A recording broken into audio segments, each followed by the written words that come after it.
Pois é, né? E já que a gente está falando do rádio, né? Do Dia Mundial do Rádio, você que acha que rádio é só para ouvir música, mentira. Você também, como eu, já sabe que não é só para isso, né?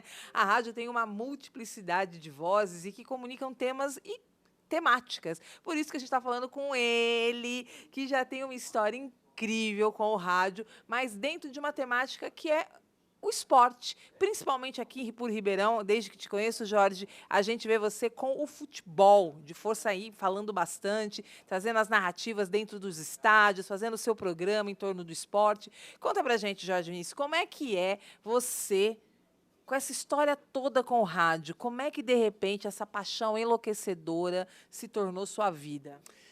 Heloísa, é sempre bom estar falando, né, da nossa atividade, da nossa profissão e principalmente do rádio, porque viver o rádio e na minha área, que é a área do esporte, é viver a emoção, né, na acepção da palavra. A gente trabalha com a emoção, com futebol, com resultado, com gols, aquilo que mexe com as torcidas. E é muito bacana, a gente consegue fazer do nosso trabalho uma diversão com responsabilidade. É muito bom. Essa história de diversão com responsabilidade foi 10. Mas, Jorge, são mais de 30 anos, né, atuando. Conta pra gente um pouco como é que foi se dando o seu processo de se tornar jornalista, radialista. Quem chegou primeiro? Primeiro chegou o radialista, porque eu comecei com 16 anos a minha carreira na Radiodifusora de Penápolis, como repórter esportivo, repórter de campo, cobrindo o penapolense. No ano seguinte, eu passei na PUC em Campinas para fazer jornalismo, já tive que mudar, me transferir para Campinas.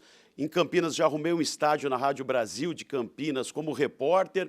Aí as atividades da PUC pararam naquele primeiro ano, a faculdade entrou em greve e eu larguei tudo em Campinas, voltei para ficar um período de greve em Penápolis, na minha casa, com os amigos que voltaram lá também para Penápolis, enfim, para não ficar sozinho em Campinas e só trabalhando como estagiário, não recebendo nada na oportunidade. Ganhei o sinal verde do meu pai e da minha mãe, pode voltar, a gente segura aqui, fica tranquilo, faça aquilo que está dentro de você, no seu coração. E naquele momento eu aproveitei o período de recesso, de greve da faculdade e voltei para Penápolis. Aí, nesse meio tempo, quando eu retomei a minha vida na PUC, cursando jornalismo, apareceu uma oportunidade para transmitir, para ser narrador numa rádio vizinha a Campinas, Rádio Planalto de Paulínia, a M1090, hein? Lembro até hoje o prefixo da emissora. E ali eu ganhei a primeira oportunidade para começar a narrar para valer, a desenvolver a narração. Logo, a Rádio Cultura de Campinas, que estava se transformando em CBN, me viu ali narrar, o diretor gostou do meu estilo, da minha narração, queria uma pessoa jovem para comandar toda essa transformação de Cultura M para CBN, primeira afiliada da CBN foi a de Campinas, e dali eu me transferi e comecei a transmitir futebol pela Rádio CBN em Campinas, a ser o diretor, o comandante da equipe de esportes, e no último ano do jornalismo, eu recebi um convite para ir para São Paulo, para a Rádio Gazeta. E aí eu me transferi, aí começou toda a minha história em 1993 pela Rádio Gazeta. Já cheguei, já fui fazer jogo de eliminatórias da Copa do Mundo. Em 94, com 22 anos, eu já estava no Mundial dos Estados Unidos. Com 22 anos, na oportunidade, eu fui o jornalista, o narrador esportivo mais jovem naquela cobertura dos Estados Unidos, que o Brasil acabou conquistando o tetracampeonato depois de 24 anos. E aí foram mais 2 Copas do Mundo, no total de 3, passagens pela Rádio Record, pela Rádio Bandeirantes, pela Rádio Capital, aí depois mais para frente TV Cultura, Record News, Rádio Record, Grupo Globo, Sport TV, Premiere, até chegar aqui de novo a Ribeirão Preto pelo Grupo Tati. Quando a gente conhece a história, a gente entende, então, né, que sabe o que está fazendo.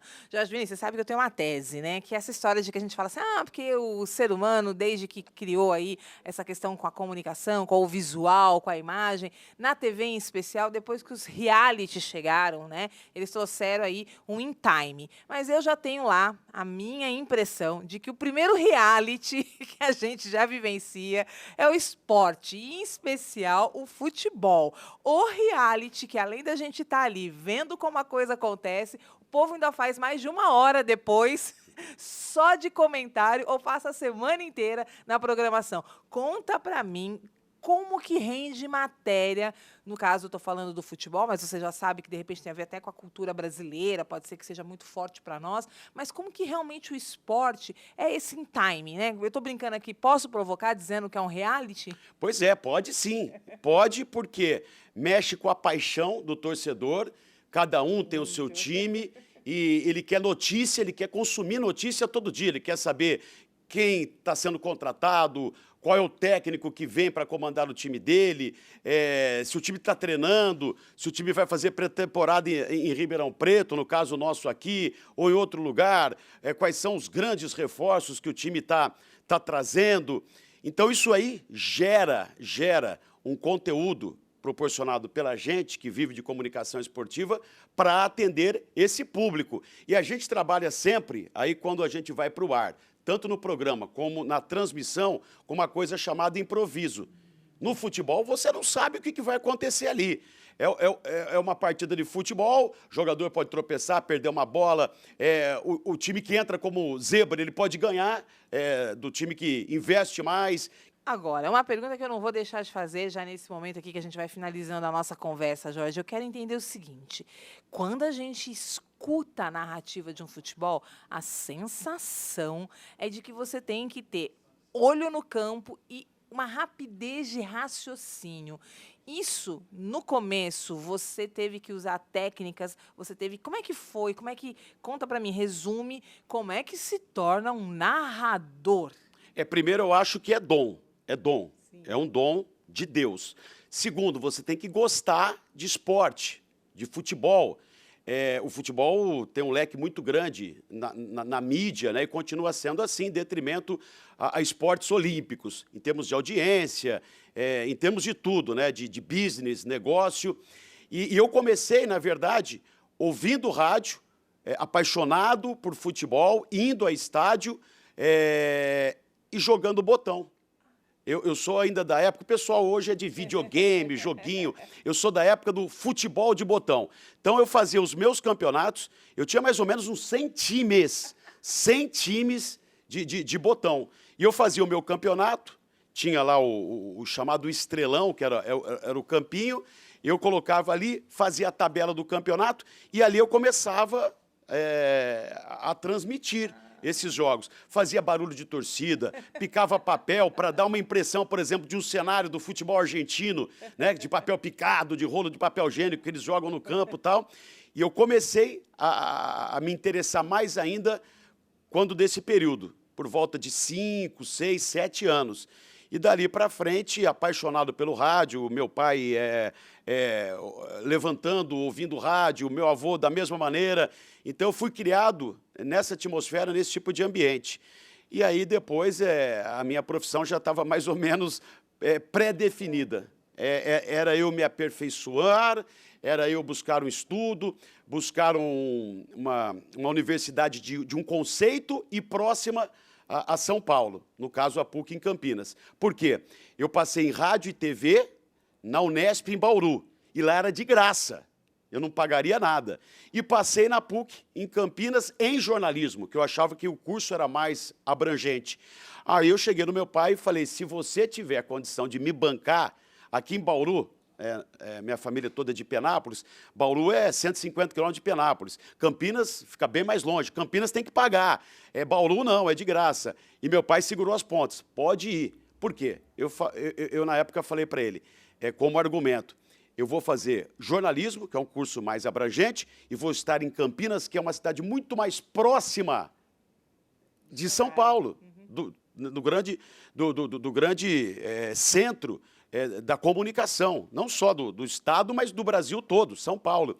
E aí fui para Campinas e comecei a desenvolver todo esse trabalho já citado aqui, começando o curso de jornalismo, mas paralelamente já trabalhando desde os 16 anos de idade. Então, para quem hoje a gente vê muitos narradores serem inventados por um momento atual até do país, de algum tipo de cenário de inclusão, Infelizmente, nós estamos passando por esse período. Eu sou um cara que sou inclusivo, gosto que todos tenham o seu espaço, todos se comuniquem, todos tenham a oportunidade. Só que para narrar no rádio, narrar na televisão é um pouquinho mais fácil. Você precisa ter o dom, você precisa desenvolver esse dom, você precisa se aperfeiçoar, você tem que adquirir ao longo do tempo e com experiência uma certa técnica.